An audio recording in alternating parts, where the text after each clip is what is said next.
Sweetheart, you know, your mother and I love you very much, but she thinks it's time we have the talk about traffic violence. Earlier this month, a man in Longmont became one of 40,000 people we expect to die on U.S. roadways this year. This is the Daily Camera's brief on the crash. It tells us that for some unknown reason, a pedestrian was in the roadway. The bus driver, we're told, was cooperative, and investigation continues about why man was in the road, but not why the bus driver didn't see him or managed to avoid him.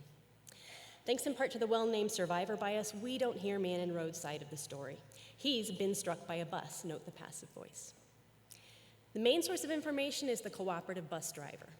But this unequal input skews official accident reports and is dutifully repeated by the press all of the time. Accident is the wrong word. It is not an anvil falling from the sky. It is physics and usually preventable.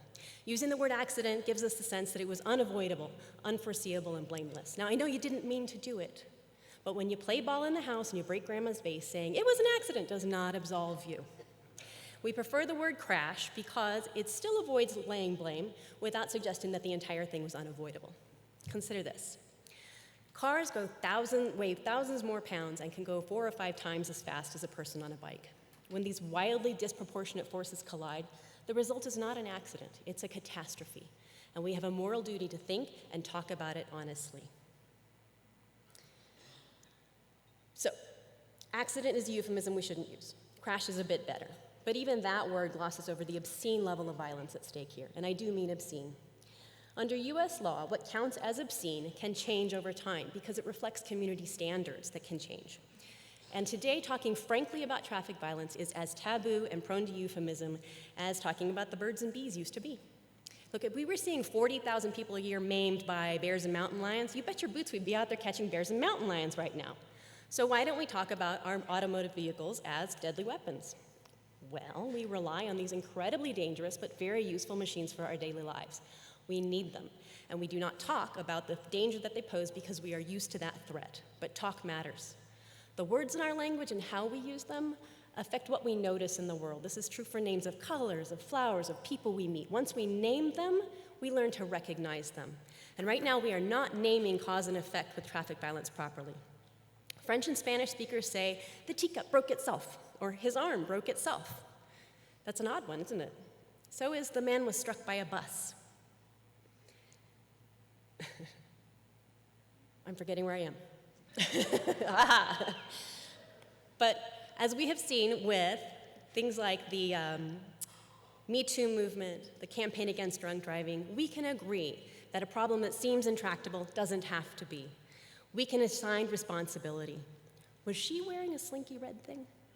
Was she wearing a helmet? It shouldn't matter. This is where we get back to traffic inequality. We have to change the way we talk about crashes, to stop blaming the victim. We can start by noting the inherent power dynamic in traffic violence. A recent analysis of hundreds of news reports about cars colliding with people on bike, on foot, revealed a consistent bias against the vulnerable party. About half of those reports still use the phrase accident, and a third of them didn't identify any particular agent as a crash. Man was struck. Where they did identify an agent, almost always, it was the vehicle and not the driver. Man struck by bus. Naughty bus. About half of the articles also contained at least one counterfactual, like whether the person who was injured was wearing dark clothing or a helmet, regardless of whether the crash occurred in broad daylight or caused trauma all over her body. For some unknown reason, we are told, a man was in the roadway. Wouldn't it be worth noting there is no sidewalk on the side of the road where he was killed? Details like this, selectively reported or left unreported, suddenly shift blame to the vulnerable party and away from the driver who wasn't careful enough. Now, I know the cyclist might have and maybe should have been more careful. Still, the duty of care is not the same. One side is using a deadly weapon, the other is using her feet.